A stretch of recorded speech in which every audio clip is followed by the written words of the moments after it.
না জেলা স্টার্ট কর। হ্যাঁ, শুরু করিতেছি মহান আল্লাহর নামে, যিনি পরম করুণাময় এবং অত্যন্ত দয়ালু। বাংলাদেশের সব উপজেলায় আমার জানা মতে কৃষি মেলা হচ্ছে। এখানে আমাদের কৃষি মেলায় আসার পর আমার কাছে মনে হয়েছে এটা সবার কাছে একটু ছড়াই দেওয়া দরকার। আমি আমার পাশে কৃষি অফিসার সাহেব আছেন, এসিলেন্ট মহোদয় আছেন, তাদেরকে সাথে নিয়ে আমি আপনাদেরকে একটা ইনফরমেশন দিতে চাই। আমার দেখে খুব ভালো লাগছে। আমার মনে হয়েছে যে আপনারাও এটা দেখবেন কিনা। দেখেন, এটা একটু ছড়ান। এই এখন দেখেন এই জিনিসগুলো একবার একটু দেখেন যে আপনি আপনার বসত বাড়িতে কি কি করতে পারেন। এটা এখন এই কৃষি অফিসার মহোদয় এটা একটু বলবেন যে এইখান থেকে শুরুটা এইখান থেকে হয়েছে না, এই শুরুটা হয়েছে এইখান থেকে। দেখেন, শুরুটা হয়েছে এইখান থেকে। আচ্ছা, আপনি আমার একটু তারপর চাপো। আপনি আমার একটু বলেন যে এই যে জননেত্রী শেখ হাসিনার যে একটা মিশন, যে আমরা কৃষিতে যেন স্বনির্ভর থাকি, আমরা যেন আত্মনির্ভরশীল হই, এই মিশনে কিভাবে আপনারা এই সাইডটা সরেন, এটা কি বলেন তো, এটা কি?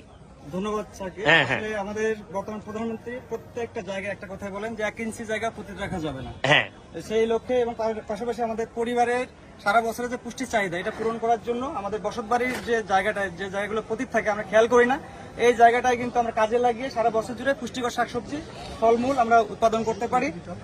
এখানে মডেলটা কি, মডেলটা একটু ভালো করে দেখান। এই জায়গাটা যেটা দেখা যাচ্ছে, হ্যাঁ, এটা হচ্ছে একটা কালিকাপুর মডেল বলা হয় এটাকে। হ্যাঁ, আমাদের প্রত্যেক বসতবাড়ির মধ্যে উন্মুক্ত একটা জায়গা থাকে আঙিনার মতো। এই জায়গাটার একটা জায়গায় 1.5 বা 2 শতক জায়গা কাজে লাগিয়ে আমরা এই মডেলটা করতে পারি। এখানে 5টা বেড আছে, 5 বেডে সারা বছর জুড়ে 5 রকমের শাকসবজি, 5 রকমের শাকসবজি থাকবে এই জায়গাটাতে। মৌসুম ভিত্তিক 5 রকমের শাকসবজি লাগাবে না। হ্যাঁ, এরপরে এই দুই পাশে মাছা থাকবে, মাছায় লতানো যে সবজিগুলো আছে, লতানো সবজিগুলো থাকবে, মিষ্টি কুমড়া, ঝিঙ্গা, চিচিঙ্গা, সিম, এগুলো থাকবে। হ্যাঁ হ্যাঁ, এরপরে আরেকটা বেড দেখা যাচ্ছে। হ্যাঁ, এই যে বেডটা, এটাতে বসতবাড়ির মধ্যে কিছু ছায়াযুক্ত জায়গা থাকে। হ্যাঁ, ছায়া গাছ থাকে, তার নিচে আমরা এটা লাগাতে পারি।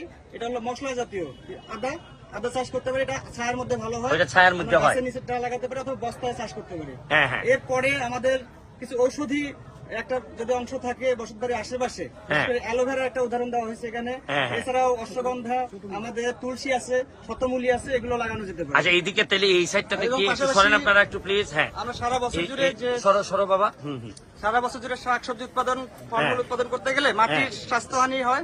মাটির স্বাস্থ্য সুরক্ষার জন্য আমাদের কিছু এখানে সমন্বিত ব্যবস্থা। এই জায়গাটাতে কি এইটা একটা দেখা যাচ্ছে, এটা দেখাই। এইটা সরেন তো, কেঁচো সার উৎপাদনের একটা খামার। এটা কেঁচো সার। এই উল্টায় দেখেন তো, একটু দেখেন তো। এটা ভিতরে কেঁচো আছে এবং এটা 50 দিনের মধ্যে আমাদের যে পচনশীল পদার্থগুলো আছে এগুলো পচে গিয়ে একদম ঝুরঝুরা হয় এবং এটা কেঁচো সার হিসেবে এটা এখানেই তো ব্যবহার করতে পারেন। এই কেঁচো সারটারে আপনি এখানে ব্যবহার করবেন। আর এটা কি, এই দুটা আছে খামারজাত সার। অনেকের বাড়িতে গোয়াল ঘর থাকে, গরুর যে গোবরটা, এটা আমরা যদি একটা নির্দিষ্ট জায়গায় ফেলি এবং উপরে যদি আমাদের চাল থাকে তাহলে বৃষ্টির পানি ওখানে পড়বে না। এখানকার যে পুষ্টি উপাদান পুরোটা থাকবে জৈব সারের মধ্যে। এবং এই জৈব সারগুলো আমরা এই বেডগুলোর মধ্যে যেখানে শাকসবজি ফলমূল উৎপাদন হবে এগুলোতে ব্যবহার করে পরিবেশ বান্ধব উপায়ে আমরা শাকসবজি ফলমূল উৎপাদন করতে পারবো। Thank you. আমি আপনাদেরকে জাস্ট বিদায় নেওয়ার আগে শুধু একটা জিনিস বলতেছি, যার যেখানে ভালো মডেল আছে আপনারা আপনাদের সোশ্যাল মিডিয়ার মাধ্যমে ছড়াই দেন। এই মডেলগুলো আমরা অ্যাডপ্ট করতে চাই, করে আমাদের যে নিজেদের যে ডিপেন্ডেন্সি, নির্ভরতা, এটা আমাদের উপরে রাখতে চাই। আমরা বিদেশিদের উপর আর নির্ভর হইতে চাই না। কারণ কখন করোনা আসে, কখন ইউক্রেন যুদ্ধ লাগে, এগুলা আমাদেরকে ফকির করার জন্য বহু লোক বসে আছে, বহু দেশ বসে আছে। সুতরাং আমরা আমাদের হিসাবটা, প্রধানমন্ত্রী যেভাবে হিসাবটা চান যে নিজের পায়ে দাঁড়াইতে চাই, এইভাবে আমরা নিজের পায়ে দাঁড়াইতে চাই। ভালো থাকবেন, সুস্থ থাকবেন। Thank you.